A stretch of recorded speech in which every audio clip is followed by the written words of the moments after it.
Sup everyone, welcome to another episode of Garage Topics. Today's episode is going to focus on the Bronco and this project update, but there's also some garage updates too I'll slip in here, but there's been some big progress on the Bronco, or two Broncos I should say. I'm going to cut back to some clips from a couple months ago, and then we're going to come back to real time to kind of show you where we're at, current state, and what the plan is this year for the Bronco. Alright, so go watch my original videos of when I picked this thing up. When I originally bought this thing, it was filled with carpet in the inside here, and it was pretty dark and gross, and I couldn't fully see the condition of it, but I still feel like I got a really good deal on it, but it is so far gone. And so the reason I started to tear this thing apart was because the passenger door technically didn't stay on the truck. The door hinge, the pillar I removed. And what's happening is it's snowballing and snowballing and snowballing. Every panel that attaches to this pillar is bad. So the floors and the rocker panel, the inner rocker was bad as well. And I've got a lot of this new metal here to redo it all. And so these braces technically are okay. I came to a point where I was gonna just replace the entire floor with a prefabbed unit. So basically slice it right here, and replace the entire floor as a brand new unit. And then I started going down the rabbit hole of, okay, well, that's the case. I need to replace some of these panels back here. And like you can see, like it's toast. Everything is bad. And so I don't need a perfect Bronco, but every single panel on this is not worth saving and painting. Everything needs to be replaced with the exception of the tailgate, because that's new and from some other Bronco. It's rather upsetting. I kind of knew this when I was buying it, that there's a chance that this may have happened, but I didn't realize how bad everything is. So like, this is just a ton of Bondo in here. If you remove this, it would just all fall apart. So this whole time I felt somewhat defeated about this tub, right? It was obviously all the work I needed to do and all the metal that needed to be replaced. The one savior that I had was that the driver's side pillar had been replaced, and I was like, okay, that's a lot of work I don't have to do.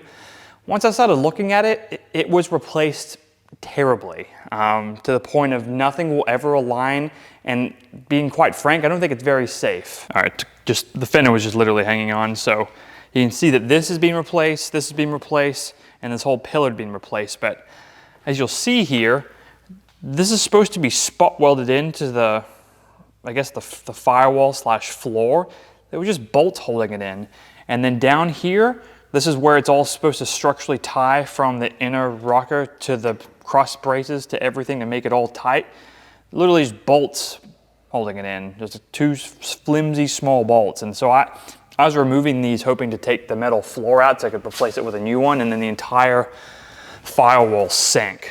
And my heart sank at that same time, realizing that this is too far gone. The ultimate decision here was that I needed to build a new tub, and that is either very expensive to pay someone else to build it for you, or extremely time intensive for you to build it yourself. The sheet metal to fully redo this entire body, not the frame, just the body, the cost of it's probably $8,000 to $9,000. But then if you were to pay someone to assemble this for you, it's probably like to buy a full tub that still needs tweaks done to it, it's probably $17,000. And that's not including paint. That's not meaning that it's turnkey ready to go for you.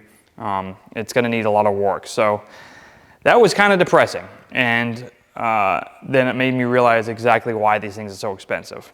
I was pretty down about it, and I was like, I can do this. It's just gonna take a long time because I'm not willing to spend that much kind of money on this thing right now. Thankfully, I went to Ford Fest here in Bowling Green, Kentucky. I took the Raptor out and did some jumps, or tried to at least.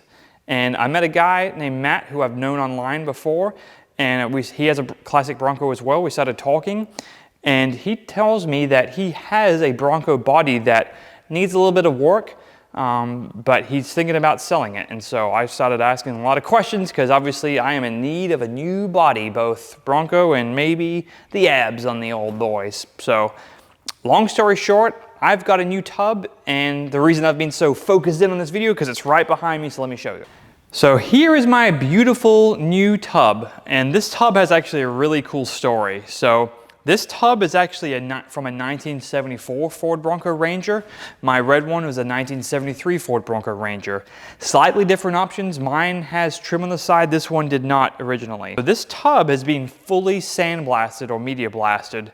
And that's because this Bronco was on a TV show, Music City Trucks. episode where they made this brand new Bronco for a Seafoam auction, charity auction. This was the Bronco they featured in. I'll put a link in the description to it, so you can fully see what this Bronco looked like before it was torn down and media blasted. In their video, they kind of dog on it, and rightfully so. If this is trying to be a 6-figure Bronco for charity and auction, you probably would, it would take you so much time to replace every single panel to be perfect. But for what I'm looking to do with it and to get it 98% good, this is fantastic for me and what I need. A lot of the pieces that are good on that Bronco, this thing is missing or is not as good. And so it's really a perfect combination. And I'm really glad to see that I can revive this Bronco, because there was a chance that this was gonna get scrapped. But from what I'm dealing with, this is fantastic. So let me show you some of the key features of why this is so much better than the old Bronco. The main reason why this tub is what I need is for back here and up there. As you can compare to that Bronco where it's all just completely rutted out in here, this is not at all. This is just surface rust because it's been bare metal sitting for a while. There's some pinholes every now and then, but most of them I'm able to clean up by welding it and zapping it clean.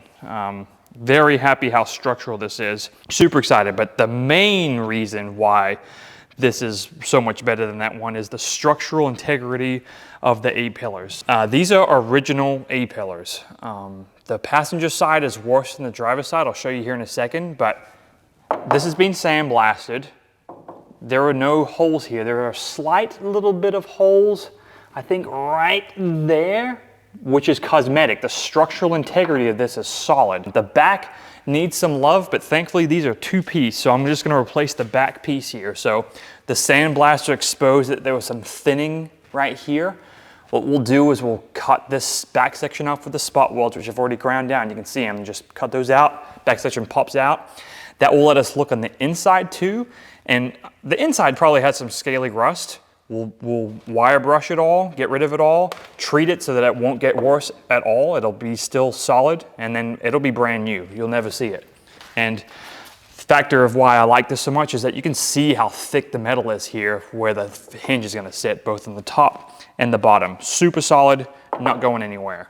This back section does not need replacing. It is solid as anything. And the front is actually in better shape than the other side. There is one small little hole right here, but that's where the fender bolts are supposed to go, so you'll never see that. The rockers need to be replaced. I technically could patch them. There's little pinholes here, and these are very easy to fix. Like, the outer rocker is not structural for the most part. They just spot weld cut out, pop a new one back in, and you're good to go. Obviously, I was pretty excited to have a new tub so that we can actually make some solid progress on the Bronco, but the big hurdle was, how do you get that new tub onto the Bronco's frame? And I needed a lift. In a previous garage video, you saw that I bought a used lift, but it needed some additional components. I did that because during COVID, lift prices were crazy. So piecemealing that lift together would have been cheaper than buying a new one, but stuff's become cheaper lately. So sold that one, got a brand new essentially, but used lift with everything included, so there was no piecemealing stuff together. Very glad I have this. It's gonna make a huge improvement in Garage Topics Club Dirty Fresh content and getting stuff fixed in this garage, but I needed to use this lift to get the old body off and the new body on. That old body was so rough and sketchy that it almost folded in half coming off of the lift, so I had to do some kind of ghetto things to get it off. Once we got it off, which was a nightmare, getting the new one on was a breeze because it is so solid and braced up. There was no playing around on the lift. I felt comfortable and safe that it was going to go on. That was a big project. Went a lot smoother than I thought it would.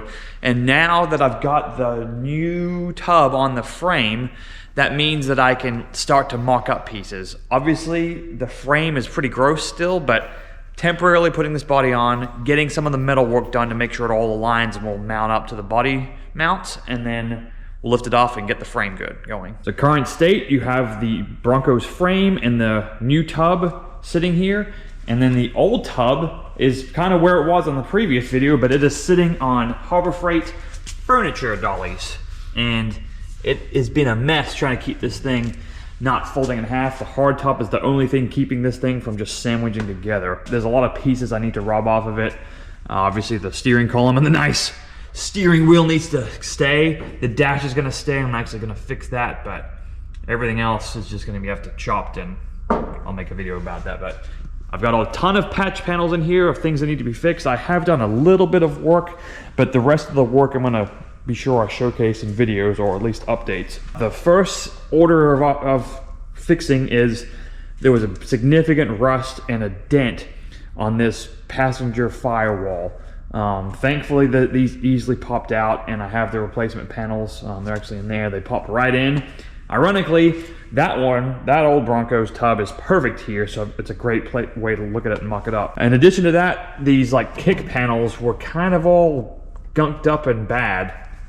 Instead of fully cutting them out, because then you just get too deep into the project, I'm gonna try and stitch an existing one in. We'll make these cuts cleaner, stitch it out so that we can start to build the entire front section, which is pretty straightforward as long as you get your measurements correct. But a lot of small things here and there. I'll bring you guys along. There's the kick panel. It's gonna kind of sandwich in there. But overall, I'm really excited. I've got a tool that I'm super pumped about.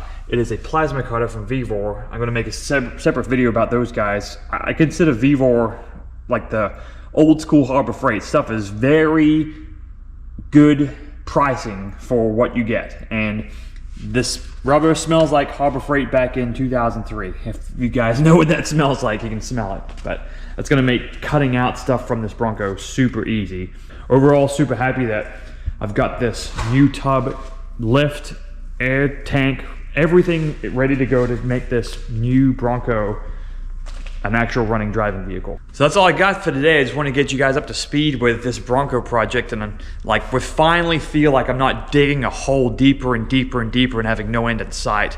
This new Bronco, I feel like everything we do is a step in the right direction, so I'm really excited. But if you got any questions about classic Broncos, or if you should buy one or not, let me know, because I've seen about every square inch of these Broncos and kind of know where they rust out now, and plan on making this a long-term project, so it's not going anywhere. Again, if you've got any questions, leave a comment, send me an email, and if you like this Bronco stuff, subscribe so you'll get updates on all the new stuff. So that's all I got. Make sure you stay healthy, go to the doctors once a year. If you got insurance, it's free. Keep it real, keep it safe. Club Dirty, peace out.